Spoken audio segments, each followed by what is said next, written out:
संभाजी महाराज आणि जिजाऊंच्या विषयी विष ओकणाऱ्या व्यक्तीबद्दल सहानुभूती न ठेवता कायद्याच्या कक्षेत राहून ज्या पद्धतीने तपास चाललाय त्यामुळे महाराष्ट्रामध्ये एक वेगळ्या पद्धतीने, कारण ह्याच्या अगोदर तुम्ही बघितलं असेल की खूप वेगवेगळ्या व्यक्तींनी शिवाजी महाराजांच्या बद्दल वेगवेगळी विधानं केली होती, पण त्यांना कुठलीच कारवाई झालेली नव्हती, त्यांच्यावर गुन्हे सुद्धा दाखल झाले नव्हते. पण ह्याच्यावर गुन्हा दाखल होऊन ज्या पद्धतीनं कारवाई करायची चाललेलं आहे त्याच्याबद्दल मला एक शिवाजी महाराजांचा अनुयायी म्हणून एक समाधान वाटतं. युक्तिवादादरम्यान तुम्ही उपस्थित होता.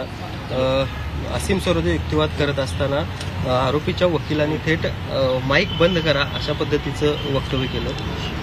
त्यांच्याकडे डिफेन्सला काही नसल्यामुळं त्यांनी आमचे आदरणीय असीम सरोदे सर वकील जे आहेत त्यांचा ते ऑनलाईन होते, त्यांचा माईकच म्यूट करा अशा पद्धतीनं थोडंसं बोलायचा प्रयत्न केला. असीम सरोदे सरांनी त्यावेळेला सांगितलं की तुम्हाला सगळ्या महाराष्ट्राचाच आवाज बंद करायचा आहे का, आणि या गोष्टीची दखल सुद्धा माननीय न्यायालयानं घेतली असेल असं वाटतं की त्यांच्यासमोर हे सगळं घडलेलं आहे. याद्वारे आवाज मॉर्फ केलाय असं देखील युक्तिवाद त्या ठिकाणी केला जातोय. अजूनही कसं बघताय या सगळ्याकडे? आता आपण बघतोय की स्वतः जबाबच त्यांनी दिलेला आहे की आणि कोर्टात सुद्धा आता त्यांनी डिफेंड केलं नाही की मी जो जबाब दिला आहे की मीच फोन केलेला होता असं त्यांनी स्वतः जबाब दिला आहे, आणि कोर्टात सुद्धा त्यांनी त्याला डिफेंड आतूनपर्यंत केलेलं नाही. त्या अर्थी एआय आणि ह्या सगळ्या गोष्टी मुळातच एक वेगळ्या पद्धतीनं खोटं बोलायचं म्हणून ते केलं होतं असं लक्षात येतं. कार्यकर्त्यांच्या भावना फार संतप्त आहेत. काय कार्यकर्त्यांच्या भावना संतप्त असणं साहजिक आहे, कारण शिवाजी महाराजांच्या बद्दल ज्या खालच्या थरावर जाऊन बोललेलं आहे त्याच्याबद्दल सगळा महाराष्ट्र, सगळ्या देशभरातल्या शिवभक्तांच्या भावना, सच्च्या शिवाजी महाराजांच्या अनुयायांच्या भावना या संतप्त असणं साहजिक आहे. पण माझं त्यांना आव्हान आहे की आपण लोकशाही पद्धतीनं, संविधानिक मार्गानं याचा आपण लढा देऊ. आमचे वकील मॅडम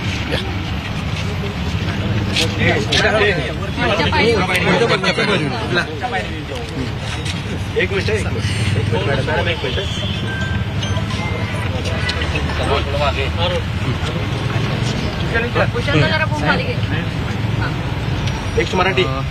मॅडम, आज युक्तिवादादरम्यान 5 दिवसाच्या पोलीस कोठडीची मागणी पुन्हा एकदा पोलिसांकडून झालेली होती.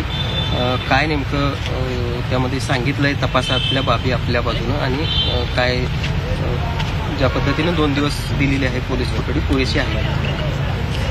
आता ऍक्च्युली सर, पहिल्या दिवशी पोलिसांनी जी 7 दिवसाची पीसी मागितली होती त्यावेळी माननीय कोर्टाने 3 दिवसांची पीसी दिलेली होती.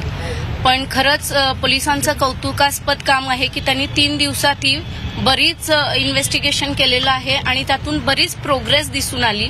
ज्यावेळी एखाद्या गुन्ह्याचा तपास करत असताना त्यामध्ये जर प्रोग्रेस दिसून आली तर फर्दर इन्व्हेस्टिगेशनसाठी पीसी ही पोलीस मागत असतात, आणि या केसमध्येही तशीच पोलिसांकडून मागणी झालेली आहे. माननीय कोर्टाने त्याची दखल घेऊन 2 दिवस म्हणजे 30 तारखेपर्यंत पीसी दिलेली आहे. जो 3 दिवसाचा तपास झाला त्याच्यामध्ये कोरटकर कुठे कुठे फिरले, कोणत्या वाहनांनी फिरले, त्यांनी कुठेही ऑनलाईन पेमेंटचा पर्याय घेतलेला नव्हता, तर त्यांना आर्थिक मदत कुणी केली, त्यांना वेगवेगळ्या ठिकाणांमध्ये राहण्यासाठी, वेगवेगळ्या ठिकाणांवर जाण्यासाठी कुणी मदत केली, त्यांची काही नावं त्यांनी सांगितलेली आहेत. त्या दृष्टीने ते व्यक्ती खरंच आहेत का, किंवा त्यांनी त्यांना कोणत्या पद्धतीनं मदत केली, या सगळ्या गोष्टी हा इन्व्हेस्टिगेशनचा भाग आहे, आणि त्या इन्व्हेस्टिगेशन करता पोलिसांनी मागणी केलेली आहे, आणि त्याप्रमाणे माननीय कोर्टाने त्यांना 2 दिवस पीसी दिलेली आहे. आपण कायदेशीर मार्ग अवलंबलेला आहे, आपण कायदेशीर मार्गाने जात आहोत, आणि पोलिसांचं इन्व्हेस्टिगेशन जे आहे ते खरंच कौतुकास्पद आहे, आणि आम्ही हीच आशा करतोय की जास्तीत जास्त लवकर हे प्रॉपर इन्व्हेस्टिगेशन होईल.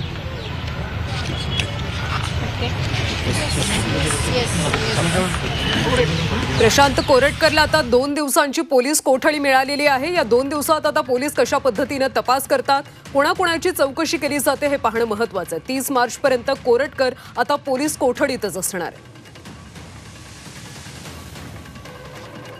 प्रशांत कोरटकरच्या पोलीस कोठडीत वाढ झाली, त्याला आता 2 दिवसांची पुन्हा एकदा पोलीस कोठडी देण्यात आली.